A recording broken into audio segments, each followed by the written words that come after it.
I'm sure you all know exactly what I'm talking about. So with that, we're going to start off with some introductions and an icebreaker in the chat in a minute, and then we will, again, kind of iterate the purpose of this workshop series and, let you all know how we got here. We'll do a quick recap of implementation stages, which is serving as the framework for these two workshops that we're hosting. We'll have two new Title V housing examples we're really excited to hear from today. We'll have some time to do some peer discussion. Depending on the number of folks, we'll probably just do that as a whole group discussion rather than doing separate breakouts, and then kind of wrap things up and then share a new initiative that AMCHP has recently launched, which you all have the opportunity to participate in if you choose to apply. So with that, I'm going to ask you all to, in the chat, please let us know your name, your organization, where you're joining us from, and what are you interested in or excited about for today's workshop in particular. So again, if you can just put these things in the chat, we want to hear from you, see where you're joining us from, and what you're interested in hearing about today.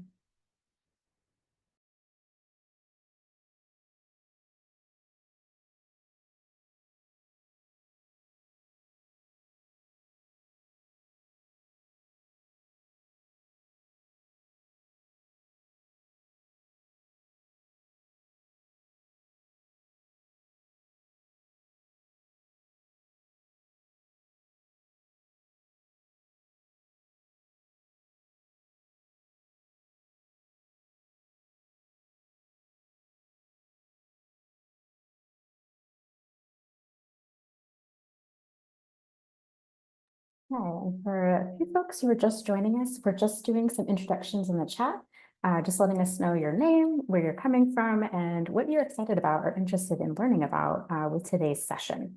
And just wanting to highlight, we have a very broad swath of Title V represented in the chat, which is very exciting. So really looking forward to having folks contribute to the conversation.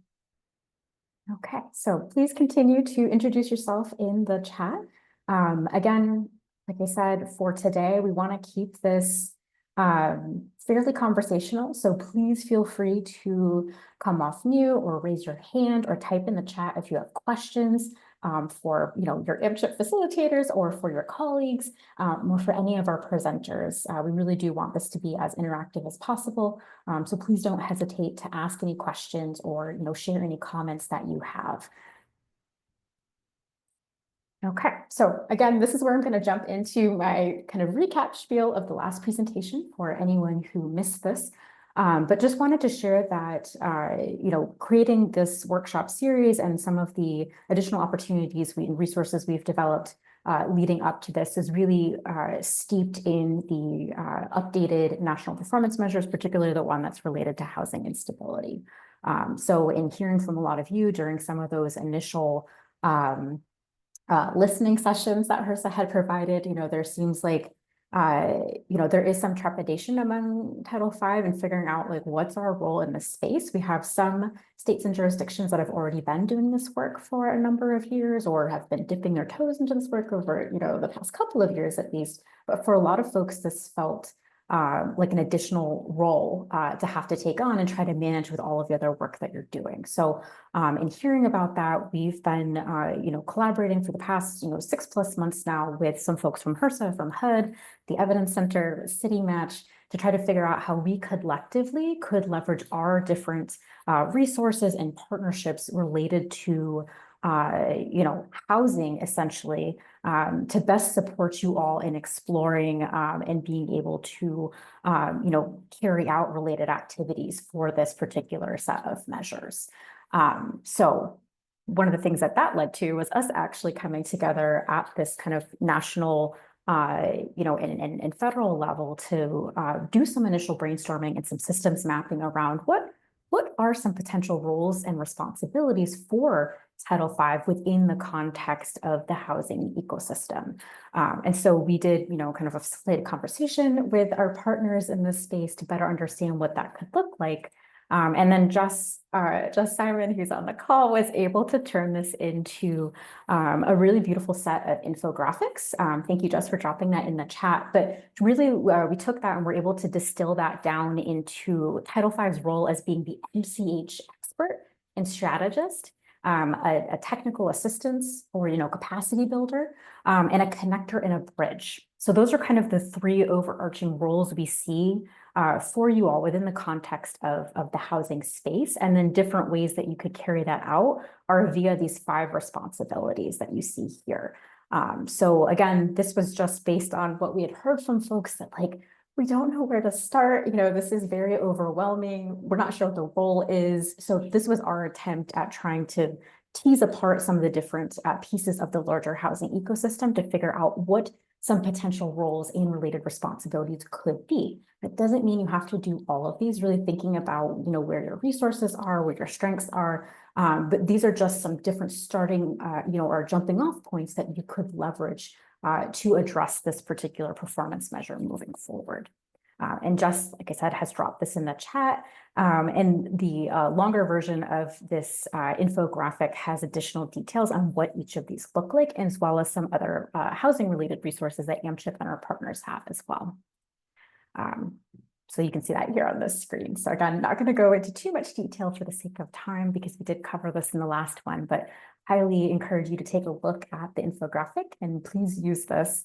And we want to hear from you. So if things don't resonate or there are other things that you can think of in terms of roles or responsibilities, please let us know because we do want this to be a fairly evergreen resource so that it really is meeting you all where you are and kind of reflects the things that you are doing in this space. Oh, yes, Jess, do you mind dropping the link again in the chat, please? Thank you.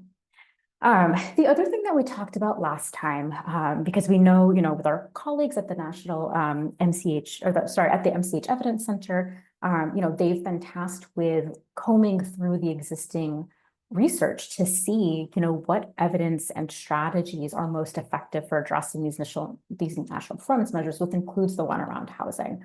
And so while we need to know what it is we should be implementing, it's not the full story, right? Having access to these strategies and the evidence is like one half of the picture. It's not going to necessarily get us to those improved or equitable housing, outcomes that we want to see. And so the missing piece is what we talked about last time as implementation science.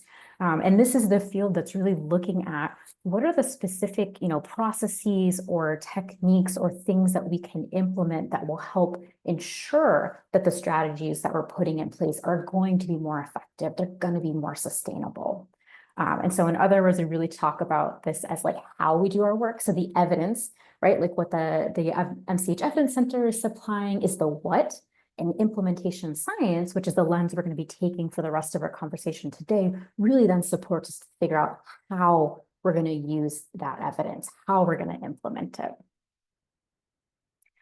So the other thing that we talked about is that, when we're doing implementation science, I like to use the analogy of building a house because you don't build it overnight and you tend to be, doing things in a very methodical way and ensuring that you have a very strong foundation or base to then build off from. And so that's kind of when I'm talking about implementation, I want you to keep this in mind, we're building a house. In this case, because we're actually talking about housing initiatives, it's even more aligned in terms of that analogy, but it is a really helpful way of thinking not everything happens at once. Things kind of happen in a very strategic, intentional, thoughtful manner to ensure that we end up with something that is going to be, strong. It's going to withstand the elements, is providing safety, et cetera. So you could really take this, analogy and expand it in whatever way you want, but really just kind of think about this as analogous to the implementation piece of implementing your programs. So we then went from there to share one implementation science framework with you. This is one that I know, with the Workforce Development Center, and then also with our own work at AMCHP, we use this one a lot with our Title V folks because it really resonates. I think it's a framework that's pretty accessible and very easy to map onto any sort of program, initiative, strategy, policy, you name it, whatever you're implementing, you can apply this framework to it. But we talked about, again, how the work does not happen overnight. It takes a lot of intention and thought. And so the implementation stages essentially break down that work of actually putting something in place, actually implementing an initiative And it breaks it down into 4 different stages that build off of one another. So we had talked about how the exploration stage is really focused on kind of understanding what the existing like needs and resources are, that we're hoping to address or to leverage, but getting a better understanding of what is it we're actually going to implement, right? What's the what we're going to implement? So maybe looking at those list of strategies that the National MCH Evidence Center has found, which of those strategies is like speaking to you, or makes the most sense for your particular context or aligns with your resources and capacity. You can then, that's what you've identified as a part of exploration, and then thinking about, okay, well, how do we implement that, right? So that's what the stages can do here, is actually provide you with the specific things that you should consider in terms of implementing that particular housing related strategy or initiative. So that's exploration, really kind of getting a better understanding of like what exists, what you could be doing, where your resources are, capacity in relation to that, which of these different strategies is the best fit for your context and the folks that are going to be, receiving or participating in this particular initiative. From there, we then move into the installation stage, which is all about carefully considering, how might we need to make some adjustments or tweaks to that particular housing initiative or strategy, because we know that there's never a one size fits all with anything, right? We're always going to have to make some minor changes so that it really aligns well with the very unique preferences and culture and needs and values of the folks who are going to be receiving this, but also with the organizations and the staff who are going to be implementing it, right? So we have to think about all of these different pieces of alignment. It's also making sure that, staff who are implementing this particular strategy or initiative, that they feel like they've got the skills and the confidence and the knowledge to be able to do this well. So kind of identifying, are there any things that we need to support them with in order to build their skills or knowledge in this space? Looking at, what existing resources do we have to support this? Is there anything that we need to change, or do differently within our own organization or with our partners to ensure that this will be successful? So this is also a time where you might look at your internal infrastructure to see what would actually best position us to be able to implement this? Does something need to change? And being able to do that as well. This is the stage I will say we never seem to have the time to do, but it's like the most critical, because it's really about making sure we've got that internal capacity to actually implement the thing that we want to do. And then from there, we move into initial and full implementation. Initial implementation is, once you've kind of built up or shored up your internal infrastructure, starting to implement that strategy or initiative you've selected, but really using this as an opportunity to kind of test what's working, what's not working, using that real-time data and feedback to make some adjustments along the way. And it's okay if in doing this, you realize ultimately, like, this isn't going to work.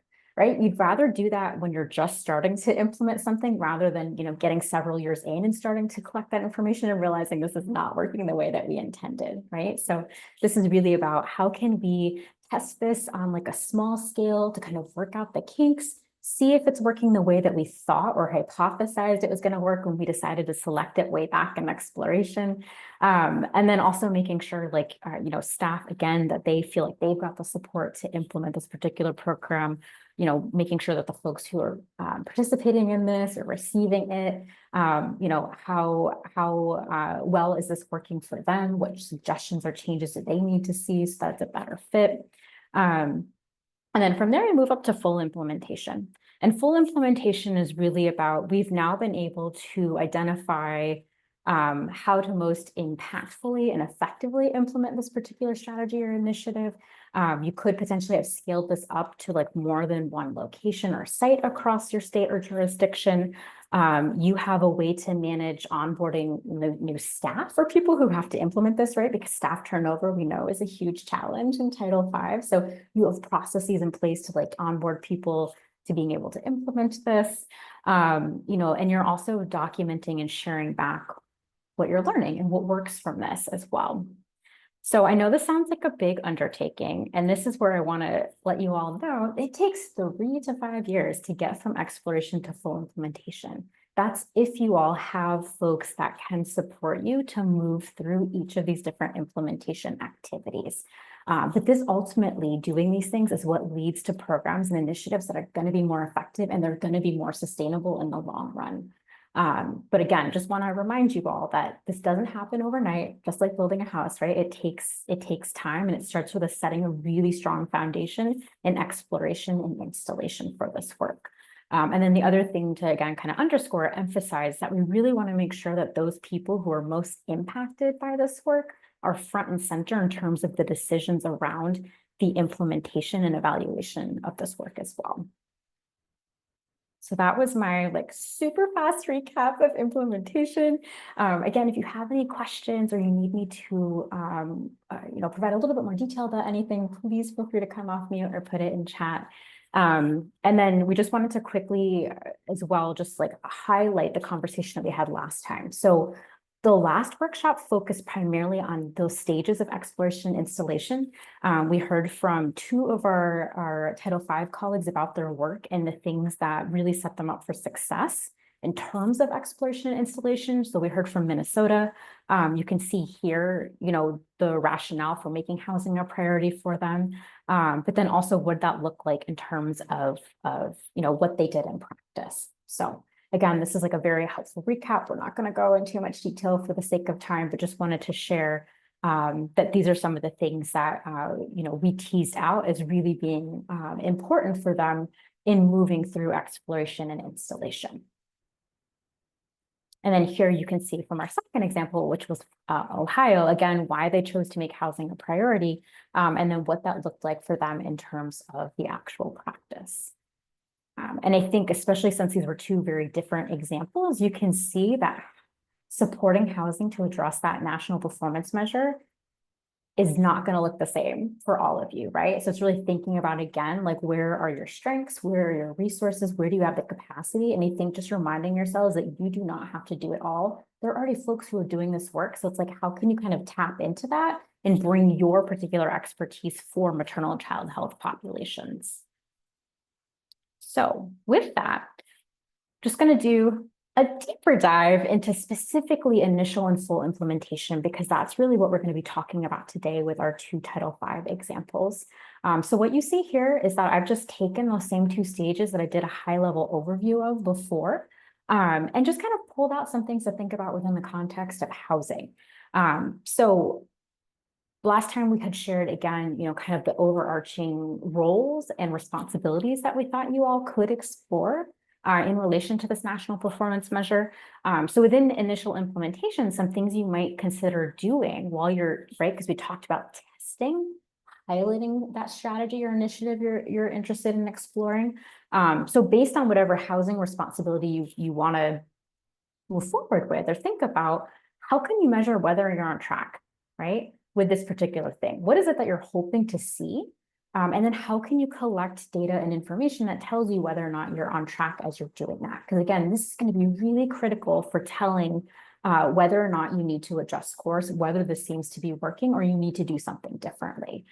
So really wanting to set yourself up for success. And it doesn't have to be something that's done on a large scale. Start small, right? Start as small as you can, test and iterate, and keep building things up from there.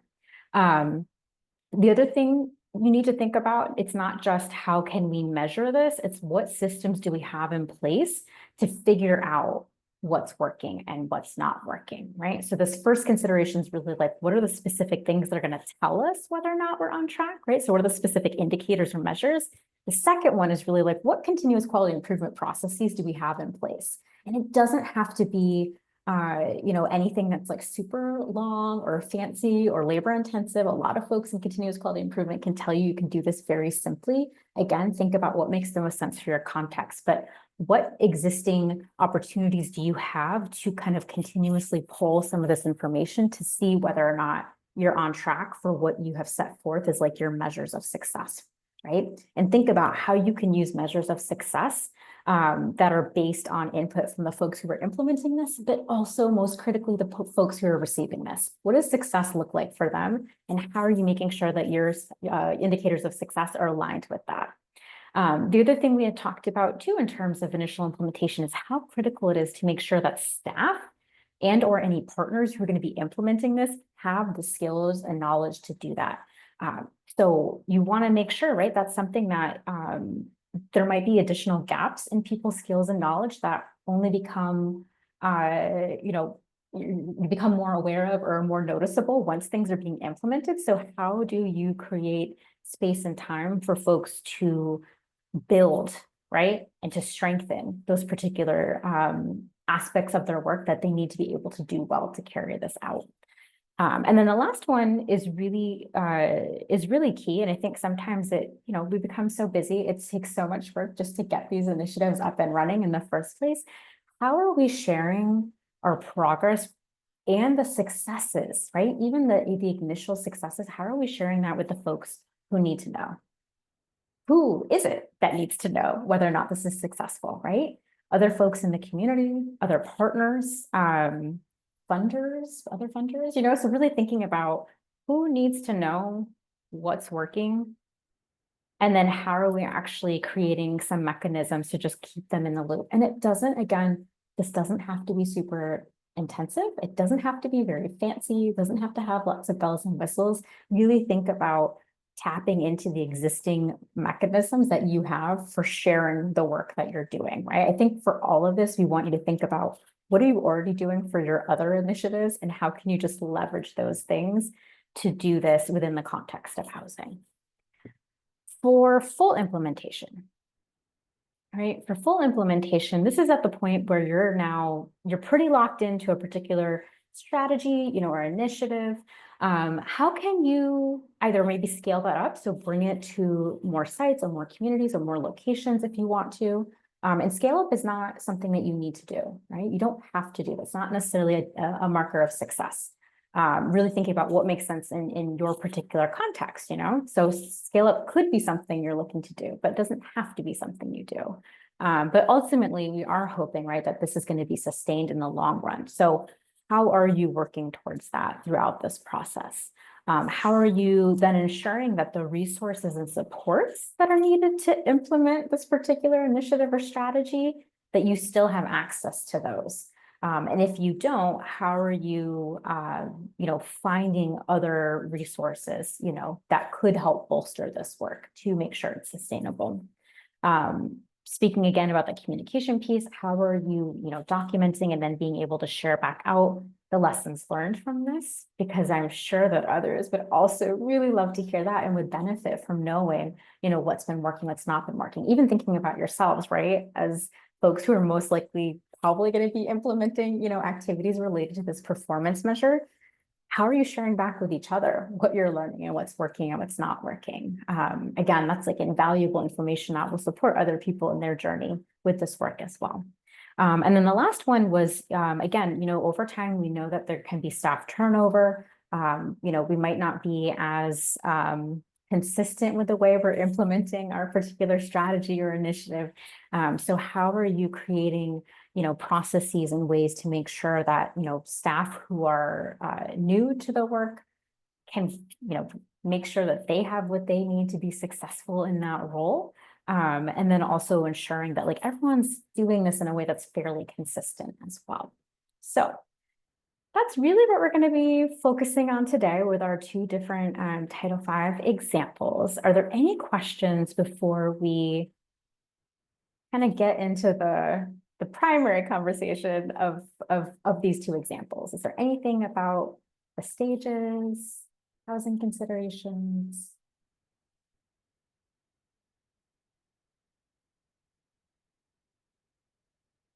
Okay. I'm not hearing or seeing anything. So with that, I'm going to turn it over to my colleague, Ben, just to kind of kick us off with our two Title V examples that we're going to hear from right now. Hi, everyone. Ben here. Thank you, Linda. Extremely grateful as always for your process expertise that is derived from countless examples of engaging with folks in states and territories through a bunch of challenges and opportunities. And then it's really cool to see all of that applied to this emerging federal priority in housing. All that said, we all still believe that peers should talk to peers. There's no better instructor than someone who's been through it with the opportunities and constraints that you all may have in your respective jurisdictions. So, Linda, are you still okay to share screen? Okay, great. So with that, we're going to have examples from the District of Columbia and from Indiana. And I am thrilled to turn the microphone over to Erica and Ashley to share a little bit about what they've done. Good afternoon, everyone. Can you guys hear me okay? Wonderful, wonderful. Thank you, Ben. And thank you, Linda, for the invite. My name is Dr. Erica Peterson, and I am the Early Childhood Health Division Chief with DC Health. And I'll go ahead and let my colleague introduce herself. Good afternoon, everyone. My name is Ashley Marshall, and I am the program officer for our place-based programs, Smart from the Start. It's nice to meet everyone. All right, so we are both here today to share with you some information about our partnership with a wonderful entity here within DC, Smart from the Start. I will say that I have been with DC Health for a little over a year, and Ashley herself has been with DC Health for less than a year. So Ashley joined us in March of this year. But again, we would just like to share our experiences with you that we've had with this wonderful entity over the time that we have been with DC Health. Okay, so next slide, please. So as my lovely direct reporter, Dr. Erica Peterson has said, we have been granted the opportunity to really partnership and work with this organization, Smart from the Start. I have been overseeing this program as the program officer and public health analyst for a little over 8 months now. And so I've really had the perfect opportunity to dive into this program and see why exactly they're so unique here in Washington, D.C., but also in Boston, Atlanta, and their new location is stationed in Philadelphia now. So one of the things that really stuck out to me with Smart from the Start, outside of them being trauma-informed care in the areas that they're serving, but the population and the target population that they service. For Washington, D.C. in our area, those populations and communities are most likely located in wards 5, 7, and 8 for us. So that population would look more so of serving the communities that are considered to be more of a low income household, and then also with the children and families in that household as well that receive the services from Smart from the Start in those areas in particular locations. Next slide, please. Okay, actually, this is my slide. I do want to kind of build off of some things that Ashley shared, just in terms of SMART and their unique framework that they have. They do serve a special population, just target populations within DC Health, those of low-income families that can potentially be isolated. The parents and guardians they may have the history of not seeking out services and different things of that nature, families who may struggle with multiple complex issues. SMART uses an ecological model to address issues within the communities with families to ensure long-lasting and sustainable change, of course, while also promoting healthy development of young children. SMART also, they engage their families from a strength-based approach, not necessarily that deficit-based where they're looking to fix something. Families have a lot of strength, so focusing on family strength really builds that mutual trust and respect in relationships, and it inspires families to achieve their goals through assistance and support with SMART. SMART also has an interesting outreach strategy where they're not looking for families to come to them. They're going to reach out to the families and meet families where they are, which is why we call it place-based initiatives. And their programming is really customized to meet the specific needs of the community. So it's really community-driven, family-driven, and this, of course, leads to a high level of retention and continuity for parents in their programs. Parents have and families have a sense of ownership of the programs. They're very responsive to the programs because it fits their needs, and then the programming is also offered at times that are most convenient for the families. And so within DC, I would just like to say SMART actually started in Boston in 2008. And after about 4 years of their tremendous growth in 2012, they became an independent organization. And so in no way does DC take, on that we did something great here. We were just fortunate to be able to have a wonderful entity within our community. And so SMART actually started in Washington, D.C. in 2012, where officials with the U.S. Department of Housing and Urban Development was very impressed with what they had already done in Boston. And so they suggested that SMART partner with DC Housing Authority. And after several productive meetings, the leadership of the Housing Authority here in DC invited SMART to actually pilot their program in DC. And so in partnership with the Housing Authority here, along with community leaders and stakeholders, SMART was able to develop a plan for replication of their program model in housing developments here in Southeast Washington, D.C. The programs are now currently operating in Woodland Terrace Center for Children and Family Development, as well as the Family Success Center.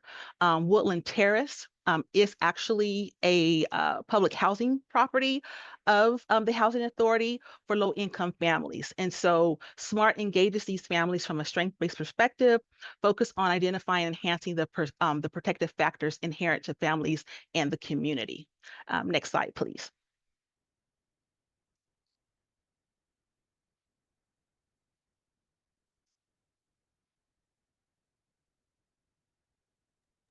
There we go. So for our next slide, we're going to take a look into some of the programs that they offer here at their locations. For children's in particular, the programs for children's are usually geared to the children from birth to 5 years of age, and that the programs are equipped to be designed for children entering school. And the supports would look like cognitive, language, physical, social, emotional assessments and awareness that the children can learn from and facilitate school and life successes. The programs include also curriculum-based play to learn and socialization groups, field trips, language and literacy activities, basic math skills, along with many other fun and initiative early learning programs for infants, toddlers, and preschoolers. So that's something that's pretty unique, again, for their program as well. For their families here, they address their programs and needs of every family member, recognizing and building on the strengths of the families, as Dr. Peterson said earlier, working from a strength-based approach, and it enables for a nurturing and a strong and a trusting relationship as well. Our goal for SMART is also to support them into this because the families that they serve are pretty large, as I've worked closely with them. Households can include anywhere between 2 to 6 children in one household. So the amount of programs that they host for those families are equipped to handle their capacity as well. For their communities, their community-based work is also designed to improve access and utilization of existing community services while working closely with partner agencies to ensure that the highest quality of service in the community is being provided. The SMART model also works to engage and enlist the support for both formal and informal stakeholders and business properties and other community support agencies as well. And so for some of their community events that I've had the pleasure to attend, attending. They have been very informational, and the families seem to really engage and enjoy working with peer-to-peers as well, and also working with the organization as they are learning more about the services, not only that they offer, but the services that are offered within the community that they partnership with. Next slide, please. Okay, and so like I shared earlier, Smart from the Start is a wonderful agency, and we can't not take any credit over this wonderful organization that they have developed. But DC Health became a partner of Start in fiscal year 2020. Um, and we've been loving it ever since. One of the reasons, or I should say several reasons why DC Health decided to partner with START was because of all the wonderful stuff that they are doing.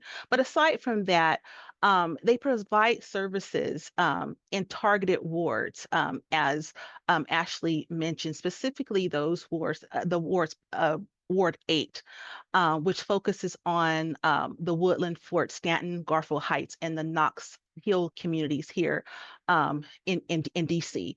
And these are communities that were recognized in our needs assessment, not only the Title V needs assessment, but needs assessments for our home visiting programs as well, as areas that really were in need of services, families that could really use services in the MCH space as well as home visiting as well. Um, Smart from the Start provides, of course, all of the programming that was in the previous slide, but the individualized assessments, counseling, crisis intervention, care coordination, et cetera, all those things that were actually aligned with needs that were found in our needs assessment, things that are aligned with our framework for improving community health, which we call our CHA framework, our Community Health Administration framework within DC Health, around maternal health services, care for young children, preventive services for children and adolescents, and it also their work and efforts also aligned with our Title V priorities and improving coordination to early intervention services, supporting child health and development, and improving access to health care and healthful foods. And so coming together and providing not only financial support, but really being a partner with Smart from the start was really a no-brainer for DC Health, because all the work that they're doing and us wanting to support them, like I said, really just aligned with all of the things that we wanted in terms of our outcome objectives for maternal and child health within DC. So that's what we have. How do we measure these particular metrics, and what impacts that we have with Smart from the Start is that part of our partnership with them is sitting with them and developing a work plan around these things that I have here on the slide in terms of what our focus is. And so there are particularly key metrics that we're looking for, outcome measures that we actually base our evaluations and things on. And so they could be metrics around the community events that they have, the amount of developmental screenings that they complete, the referrals for early intervention services. So there's several metrics that we actually measure in terms of the outcomes to make sure that we are measuring our impact, and we are being impactful for not only what we want to see for DC as a whole, but really individually for those families as well. One of the things that we do like about Smart from the Start as well is that they work with traditional as well as non-traditional partners, government entities, or even those non-traditional ones like barbershops and different things, where those individuals within the community pledge to be unity partners and may host different events and things within the community so that they can be reaching their populations where the population frequent. They also, within all aspects of their program, use families with and individuals with lived experience, which is really, really important in terms of how they are, what directs and guides their programming. Because again, being community focused, you want to really have those families have buy-in to the particular programming that they are doing. What advice would we give to individuals that are doing this work? And I'll probably let Ashley take this on, since she really works more closely with them than I do. But one of the things I would say, just from my stance in my position with working with SMART, is, working with individuals that are passionate about what they are doing. The alignment, of course, with our outcome objectives and the things that we wish for DC as a whole is wonderful. But really being able to work with an organization that is passionate about their communities and what they are doing, being able to have visibility with our partners, working and being alongside of their families and those with lived experience has really been very helpful to us. We don't just see SMART as someone that we're funding, but they are truly our partners. And so we do get out as well, actually very frequently, in terms of being able to attend to attend their events, to go to their sites. We of course have monthly meetings with them as well to talk about trends and gaps and strategies and different things like that, which I'll let Ashley speak more into.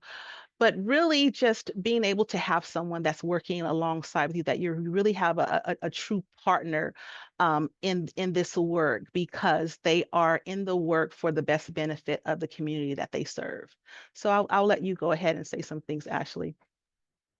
Yes, to piggyback off of that, the advice that I would normally give to any of the grantees that are looking to start up an organization, or potential grantees that are looking to start an organization with strong fundamentals like SMART, just making sure that you understand your population and understand the community's needs. And then also, just as Dr. Peterson said earlier, just having a passion for what it is you're trying to implement within that community. Also, again, one thing that really stuck out to me personally with SMART is their ability to hold the capacity to partner with over 20 plus organizations and local community, local supportive community agencies in the communities of wards 5, 7, and 8. And so it's not often that you see a smaller size of organizations compared to some of our larger ones that we do have in DC be able to hold the partnership as strong and for as long as SMART. So those are just some of the reflective things that I've went back and I'm literally asked myself, like, what is it about this organization that is so captivating? Obviously, they're expanding throughout our states, but what is exactly being done here that maybe some other organizations aren't quite doing or are in the works of implementing now, that maybe just need a little bit more support in regards to just providing the guidance of what is needed on the foundation surface.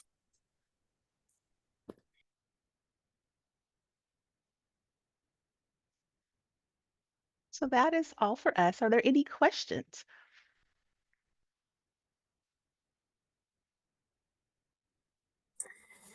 I apologize that I had to take a call for a minute. I'm wondering if you have a different slide. I'm seeing the one that is up right now that talks about how this program hasn't specifically engaged around housing or helping people identify if their current housing is adequate, or to prepare for future housing. What is that a component of the program? Well, you want to talk about that, Ashley? So yes, Okay. it is, and that would be under the families programming and one of their supportive programs that they offer for families in particular. So with home visiting programs, that is one thing that they offer, but they do partnership with DC Health and DOH. which is for our acronyms, the Department of Housing Authority for DC. And so with housing supportive needs, it's pretty critical over here in DC in regards to what exactly is needed. For me personally, I can speak off of my personal experience coming from the housing realm and working under DOH and DHS, and for a provider for just strictly housing with housing vouchers, and what does that need look like? So for SMARTS, I think where they have the lead in this is that they're able to be a partner with the Department of Housing, which is something, and a lot of the care providers that also strictly focus on housing don't have. Usually it's under that partnership or that stakeholder with DOH and not the Department of Housing in X.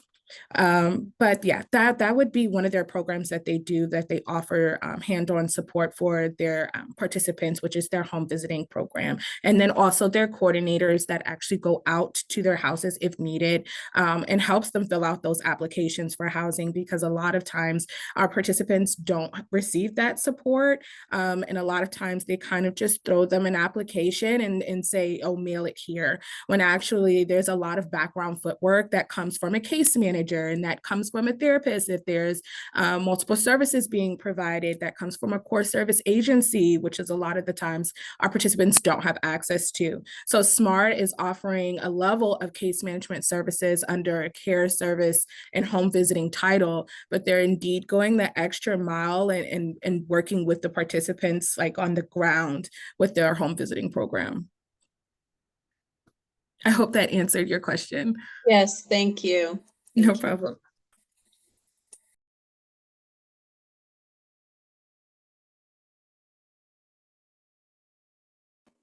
Any other questions for Erica and Ashley?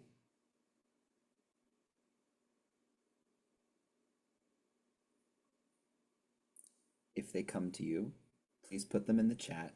If they come to you later, we know everybody is not a flash fryer. Some of us are crockpot thinkers. So if you require 8 to 10 hours to simmer, please reach out to Linda or Jess or I, and we will make sure that Erica and Ashley get those questions and we can facilitate a connection. Thank you both very much. Thank you. Thank you. All right, and I think now turning it over to Melanie from the Indiana Department of Health. I am actually going to take over. Thank you. I think we're missing some words, so I don't know if you might have to press. Okay, I guess the words are just missing. That's fine too. I'll tell you what's on them. So my name is Mary Ellen Potts. I'm from the Indiana Department of Health. I am our Operations and Evaluations Manager.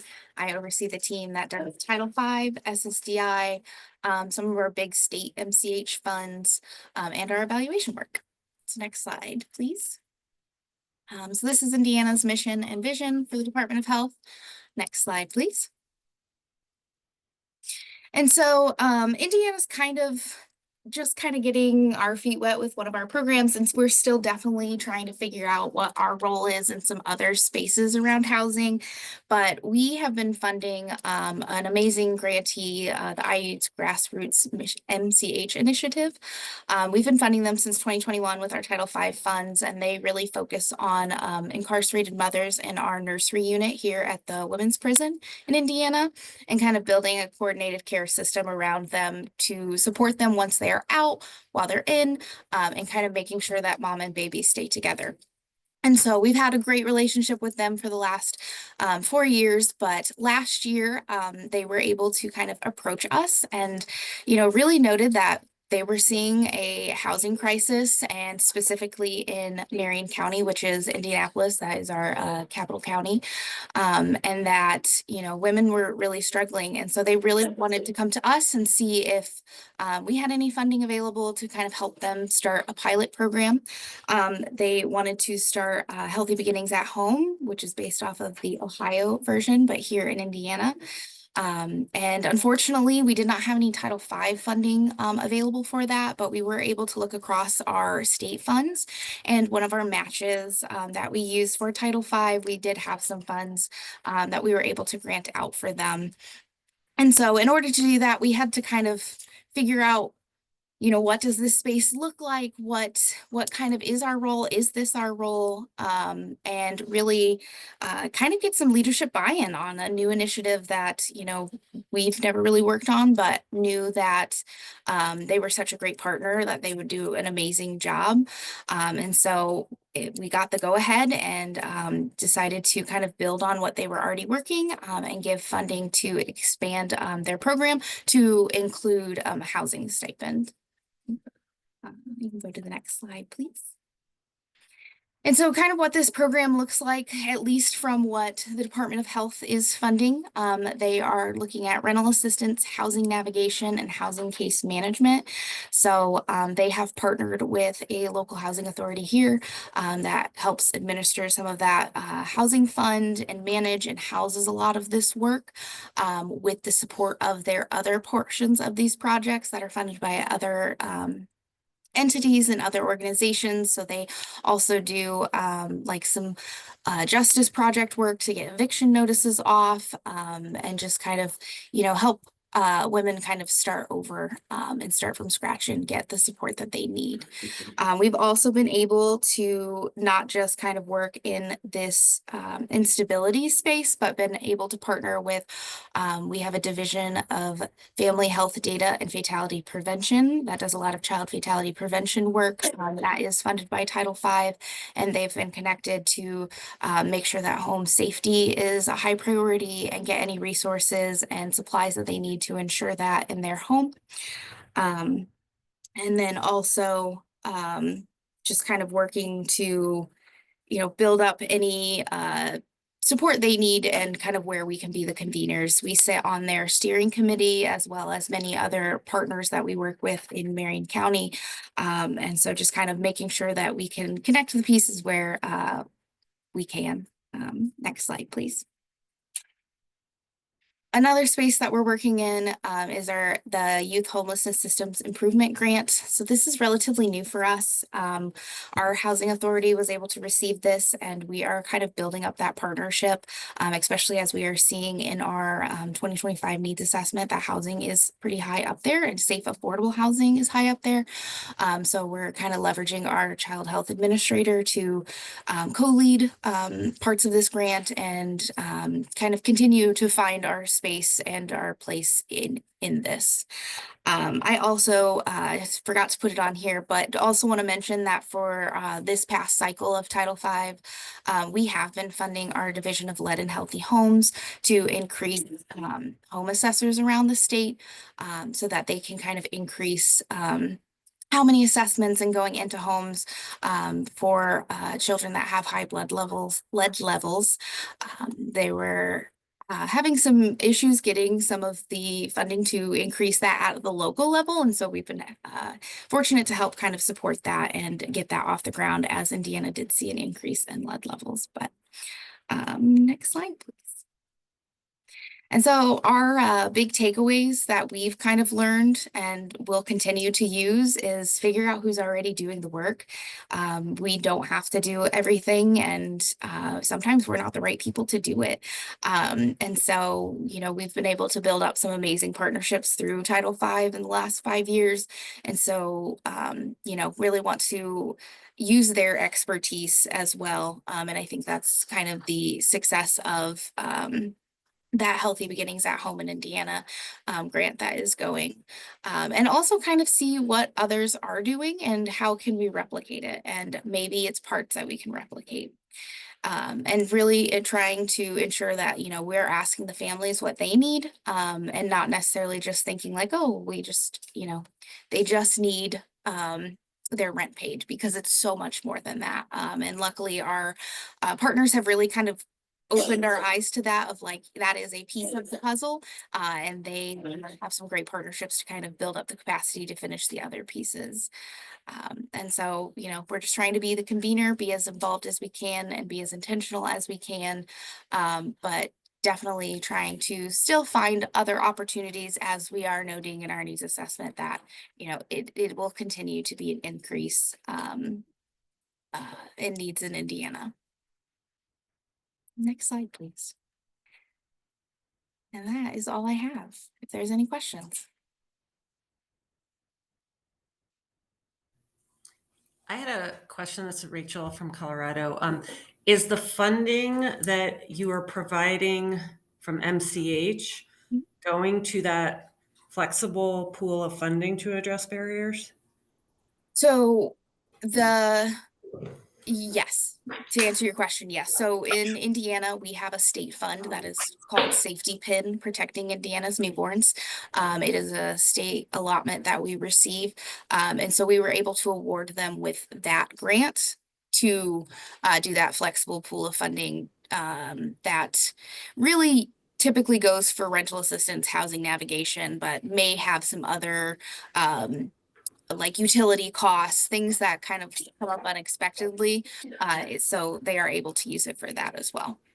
But it's not from the MCH block grant, it's from that other funding source? No, it's correct. So that funding source is our Title V block grant match. Okay. But yes, it is from our state fund.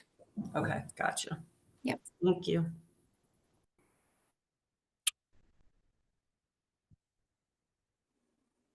Any other questions for Mary Ellen? I have one other question. Are you, like these partnerships that you're creating, are you starting to explore upstream like policy changes around housing with your partners? Or is this leading to that? Mm-hmm. Yeah, I would say that Dr. Jack Turman, who kind of runs the housing grant that I was talking about, that is something he is extremely passionate and pushing. He has presented to our Children's Commission for the governor. I know he's been talking to national entities to really kind of push for a lot of that policy change. And that's things, obviously at the Department of Health we are unable to do, but luckily our partners have been able to kind of push for some of those. And we were at the Children's Commission meeting, and luckily that group had a really big interest in this, and they were able to share some of their initial findings. And so definitely keeping a watchful eye under that commission.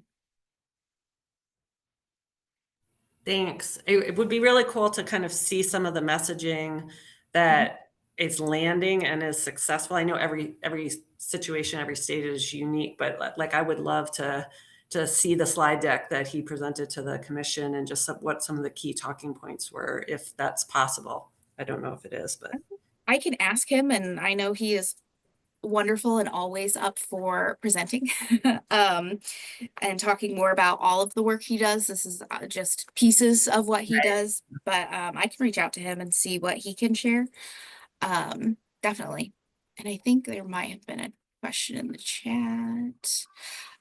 Collecting data. So there's two different ways that we collect data for this program. With our grant that we are giving out, we require quarterly reports that talks kind of the demographics, what they're seeing, what some of those birth outcomes are, and just kind of the nitty-gritty details of what exactly we are funding, which is just that housing piece. I know Jack and his team are doing an amazing job collecting other data for either their HRSA grant or the program as a whole. And then they have recently started to kind of compare that data to Medicaid data, just to see what the birth outcomes comparisons are. They recently did one for their first 25 program participants. But I do think they're kind of hoping to, as they get more participants, they can have better data and have more than just their initial findings.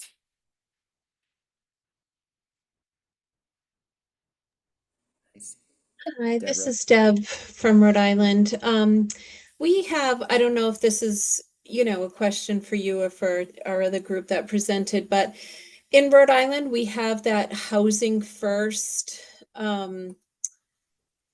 philosophy mantra with a lot of our work. And it is wonderful, but it doesn't allow us to prioritize certain populations for housing. I don't know if anyone has come against that, and if you have any strategies or thoughts of how to look at that differently. Yeah. Um, that was, like I said earlier in the presentation, that's initially my background working with Housing Voucher Section 8 and all throughout DC. And the housing first model, for those who are a little unfamiliar with this model, is to address housing first. And so a lot of the times when we're working with participants who are looking for housing and experiencing homelessness, there's other variables that can stop housing. And so with a social work background, that's mostly what I look at the forefront. So I'll give you an example. If you're working with an individual or a family, it's massively different, the impact that housing will have, obviously, but also if that head of the household is experiencing a substance use disorder or a mental health disorder, and medication is needed to be taken at a certain time or a certain place, the housing model basically says we'll address that and put that on the back end, and we need to focus on getting that person housed. And so some of the challenges that may come with that, obviously, could be some decompensation in their mental health. It could be relapsing. It could be, family dysfunction and just generational crises that are coming into play at any time and day of you trying to service that individual or family. And so I would say, like, some of the advice that I would strongly hold close to you is partnership, collaborating, and networking are always the strongest suitors in these cases. And the reason why I say that is because to put this all on one person or one organization, it makes the impact that much different and difficult to reach the masses. If you're, holding the responsibility for housing a certain amount of people, if you're going through Medicaid on a day-to-day basis, but not collaborating with that core service agency that helps that family or individual with any mental health crisis. And it makes it harder if you're not collaborating with that psychiatrist or that primary care physician that sees that family or that individual that may be a soon-to-be parent who's missing appointments or wellness check-ins because they're, waiting in line for a housing voucher or they're queuing up for a DOH info meeting. So I would say collaborating, networking are your strongest like I said, your strongest suitors in situations like this, because I have been faced with the housing first model and on theory and in paper, it sounds great and it's amazing. But the reality of the situation is that most individuals and families come with a little bit more complex concerns. Hi, this is Lauren from Ohio. I was gonna say, Deborah, if thinking about youth and young adults in housing, HUD has like their latest YHDP demonstration.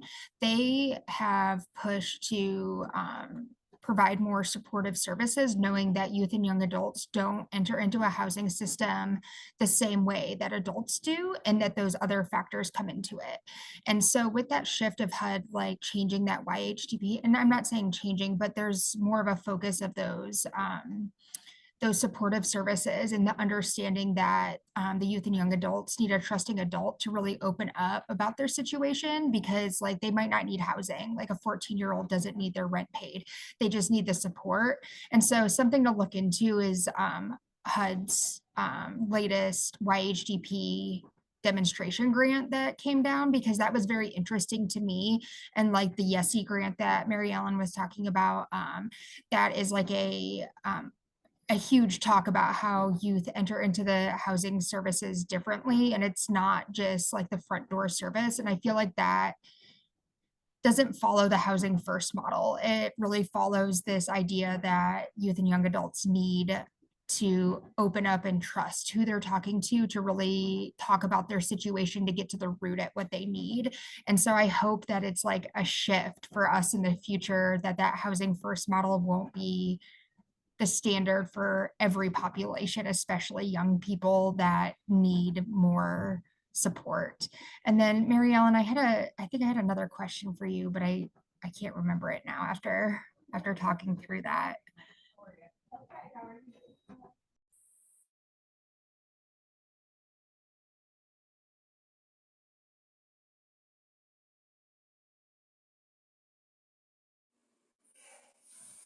This has been any other questions for the presenters, or just things that are top of mind for you as you think about what it takes to champion housing in your respective jurisdictions? I was going to ask if, something that I came across was the Minnesota housing initiatives.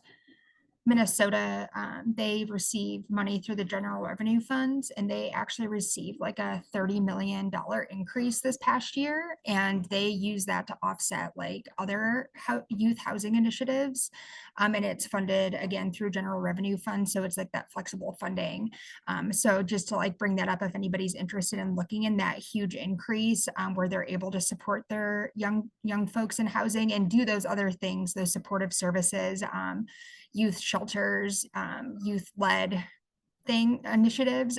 So I just throw that out there for anybody that hasn't seen that, because I found it very interesting, and I was able to talk to the person at Minnesota that runs that program, and she gave me insight on how the community advocates were really the community members really advocated for this push, and like their administration and like the people that they have in power there now are oh, okay, I wasn't at the last workshop, I'm so sorry. Yeah, but like I was just so amazed when I came across that program, and just like how they were able to advocate for it, and like really the community that came together to show the need, and that's where it came from. Yeah. Well, and Sorry no, to no, no, no. There's duplicate. Lauren. This has been. There's no need to apologize, because that's exactly what we're trying to do with these webinars, right? Like, what efforts in other places make sense to you as starting points for doing things where you are. So Yeah. to know that that resonated with you, and Yes. to have you articulate that your understanding of this is not just what happened, it's like literally what it took, what were all Yeah. the steps Yeah. that were required, what was the buy-in, what were the barriers, all of those things is exactly, we're trying to set folks up to be these catalysts for change, not in an ideal world, but in a real Yes. in a real scenario. Yeah, and So no, unfortunately, I you have nothing wasn't. to apologize I for. It's wasn't at your great to last know. workshop. The other program I saw was Washington State, which is newer. They also use general revenue funds and use the McKinney-Vento Act, but they target families that are experiencing homelessness.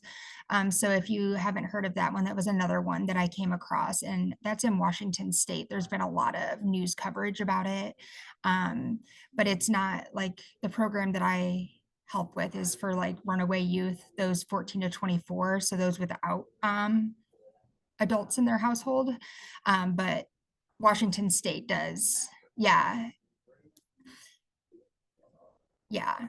So Washington State was another one that stood out to me. Thank you for sharing that. Yeah. Yeah, and that's exactly the kinds of things that I think, we at AMCHP are positioned to investigate and share out to the best of our abilities. Yeah, thank you. And Deb, you have another question or? Yeah, not a question, just a note of encouragement. So I worked with a lot of housing partners in Rhode Island during COVID, and I just wanted to encourage our MCH community that they really wanted to partner with MCH, and they really wanted to hear and help and be of assistance with families and pregnant individuals, and trying to keep families together. And so I just wanted to encourage folks around that a lot of people with serious mental illness and with other chronic conditions very much are the mainstay in housing and homelessness. And I think that that they did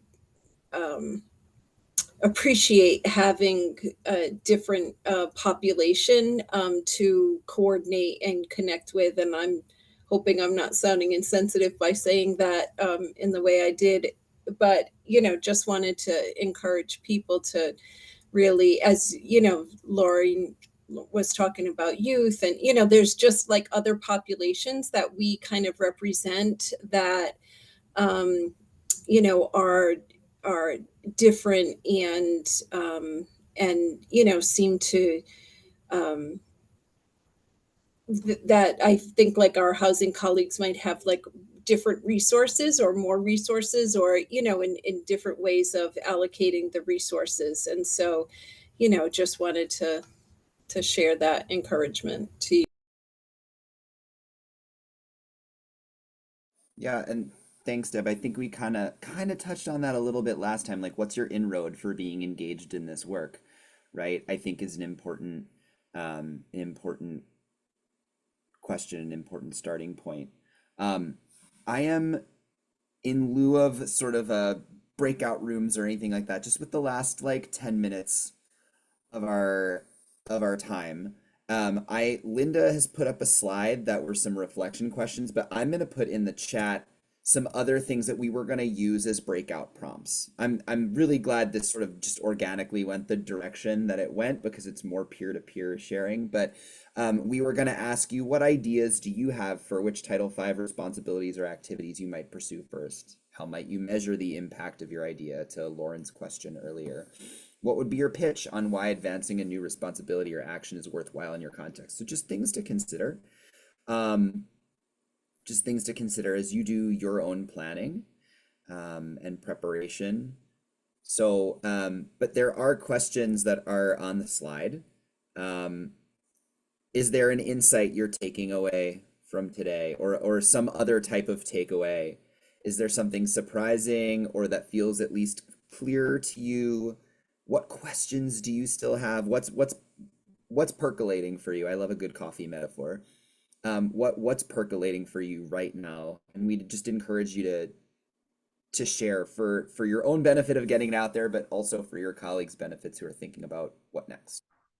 Something for the measure of impact, our grant program is through the general revenue funds. And I know that I think Sarah Haig presented last time.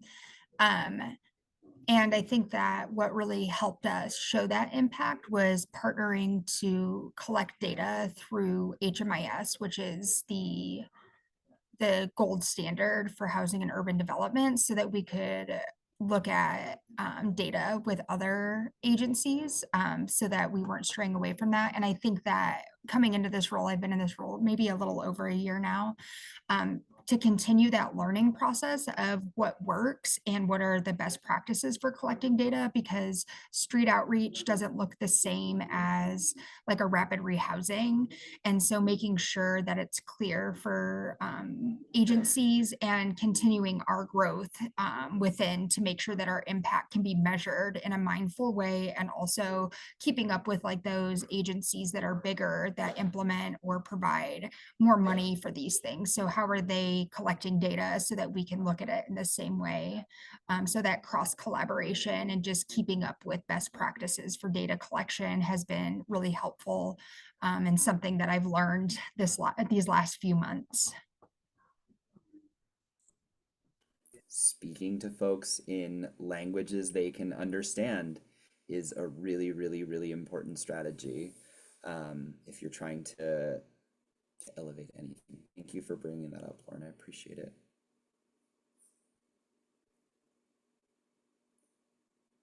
Others, what's percolating? It's my meta question for everything that's on the slide.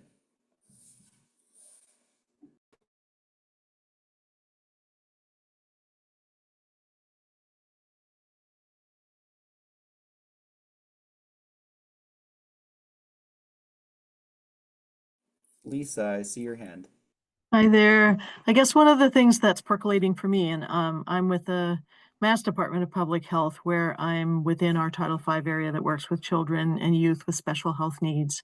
So I am thinking about, and would love to hear people's insights about ways to sort of identify and assess the areas that contribute to housing instability and the outcomes of housing instability of families who have children with either medical complexity or other kinds of special health needs, because the sense is that there are some kind of very shared experiences, and there are also some kind of unique experiences or ones that could be addressed maybe within the context of other health and non-health supports for children with special health needs. So I would love to hear if folks have thoughts about that or have had experiences with it.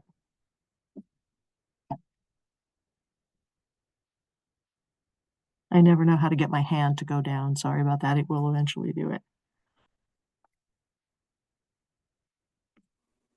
Thanks for sharing, Lisa. I think that's a really important distinction.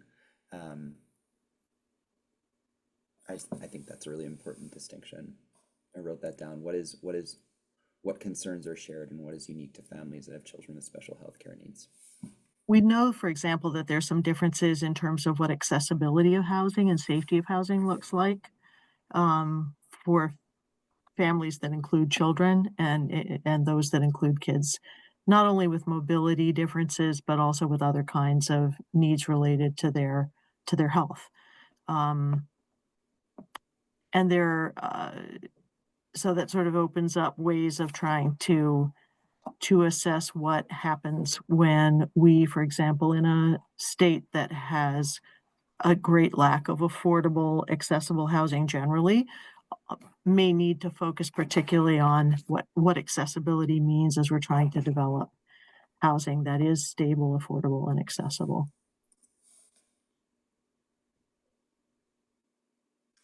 And I'll just say too, Lisa, that, and this reminds me of work that has been done in Illinois and is actually pretty well documented related to the ability to use Medicaid waiver funds for purchasing generators to ensure that durable medical equipment, among other things, can continue to be used when there's and again, that has there are different implications there, whether you're renting or you own your home, where your home is located. I mean, all of those things. So I think, yeah, your point For is really, sure. really well taken and connected to a lot of different things that Yeah.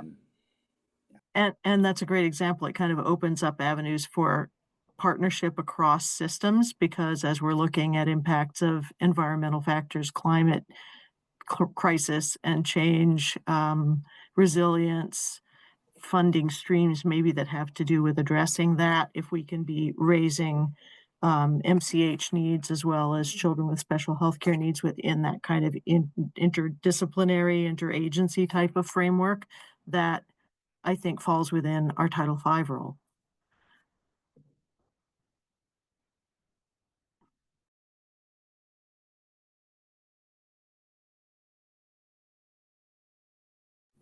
I think a takeaway from the last workshop and this workshop for me is, and it's obvious, but like housing is such a big concern and complex concern that this, along with every other MCH, priority that we have, it does take that leveraging and partnership, because like our MCH block grants are like this big and the problem is like exponentially bigger.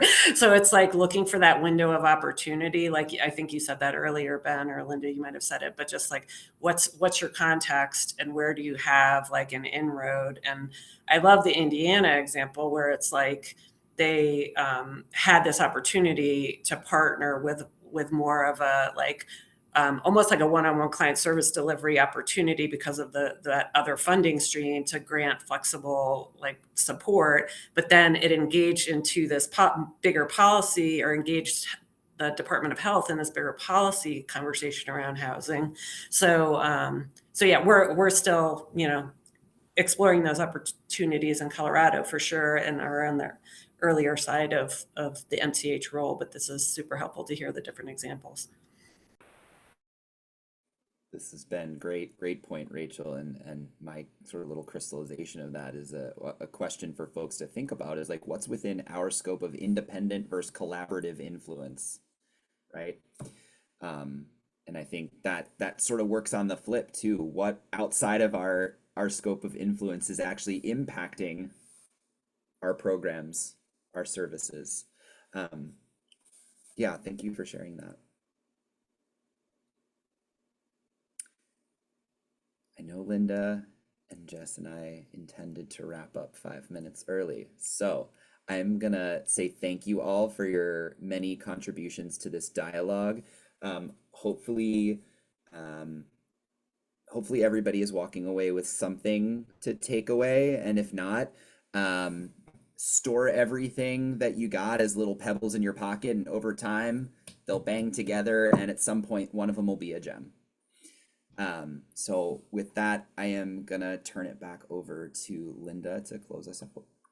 Thanks so much for that, Ben. That's like, I love that imagery. I think that's what I needed to hear. I'm sure others did as well. We just wanted to thank you all. A really quick reminder that AMCHP has a new learning collaborative opportunity that will be more widely disseminated early next year, and it will be an opportunity to focus on both housing instability or food insufficiency, so those two new national performance measures. So just wanted to share that if you're interested in continuing this conversation, this work, looking for a little bit more support, this could be one opportunity to help you do that. And so Jess and our colleague Anna will be leading that initiative. And Jess actually just dropped some information in the chat about that too, for you to be alerted when that does go out. But we'll be sharing that via our regular communication channels, but just wanted to put in another quick plug for that. And with that, thank you all again so much for sharing your Linda, time I'm with really us. sorry. Can I ask a question about what you just said? Oh, yep, go ahead. So is, like, if a state is applying to be part of that cohort, they have to choose housing or food? They can't do both? I see Jess coming off mute to share just that. So good question. Hi, Rachel. We'd love to have Colorado in the Learning Collaborative. You could choose both. We would just want to think creatively about what that looks like and how much support we can provide you in the 15 months. We're really hoping to get folks to the point where they can pilot a policy initiative, by the end of the 15 months. So we're certainly open to folks picking both, and we'll just want to talk through what that looks like and what kind of support we can offer. We have stipends for one community-based org per team, and sort of like limits on how many folks we can travel to the in-person meetings. So that's the sort of things that we'd work out with you. But the application will have space for you to detail, why you'd want to focus on both and what that might look like for you. Okay, awesome. Thanks, Jess. Yeah. And sorry to keep everybody. No, my gosh, no, I think people have already hopped off, Rachel, so it's totally fine. I appreciate you asking the question. But for those who are still on, thank you again. We really appreciate your time, and I hope you all have a restful holiday season. And we'll see you in the new year. Bye, everyone. Thank you.